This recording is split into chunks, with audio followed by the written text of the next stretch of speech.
नमस्कार, मैं हूं आपके साथ नम्रता शर्मा। देश में कुछ हो और उस पर कंगना रनौत ना बोले, ऐसा कैसे हो सकता है? और खासकर अगर ये मुद्दा किसानों से जुड़ा हुआ हो, कृषि कानूनों से जुड़ा हुआ हो और प्रधानमंत्री मोदी से जुड़ा हुआ हो, कंगना कैसे चुप रह सकती थी?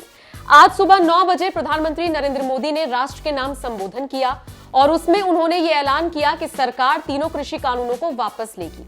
इसके बाद तमाम प्रतिक्रियाएं आनी शुरू हुई और ऐसे में कंगना रनौत ने भी अपना बयान दिया है। उन्होंने इंस्टाग्राम पर एक स्टोरी लगाई है जिसमें उन्होंने एक यूजर का वो ट्वीट साझा किया है, जिसमें यूजर बता रहा है कि कैसे जो लोगों की बात है, किसानों की बात है, वो सच हो गई है। मतलब उस यूजर ने लिखा है, street power is the only power that matters, hence proved #farmers protest। इस पर रिएक्ट करते हुए कंगना रनौत लिखती हैं, sad, shameful and absolutely unfair.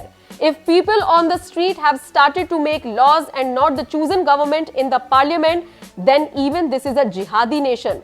Congratulations to all who wanted it like this. यानी कि उन्होंने लिखा है, दुखद, शर्मनाक और बिल्कुल गलत।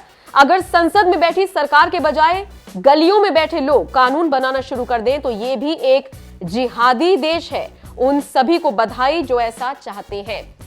अब सरकार ने भले ही कृषि कानूनों को वापस लेने का ऐलान कर दिया हो, किसानों के बीच भले ही खुशी का माहौल देखा जा रहा हो, लेकिन कंगना रनौत ने इसे बेहद शर्मनाक बताया है और साथ ही साथ जिहादी नेशन यानी कि जिहादी देश करार दे दिया है।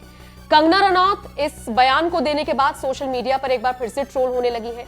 आपको याद होगा, पिछले कुछ दिनों से वो लगातार इस तरह की बयानबाजी कर रही है जिसको लेकर उनकी आलोचना हो रही है। फिर चाहे 1947 में मिली आजादी को भीख से कंपेयर करना हो या फिर महात्मा गांधी का जिक्र किए बिना उनकी आलोचना करना हो और अब देश को जिहादी बता देना हो। आप बताइए, कंगना रनौत के इस बयान को लेकर आप क्या सोचते हैं?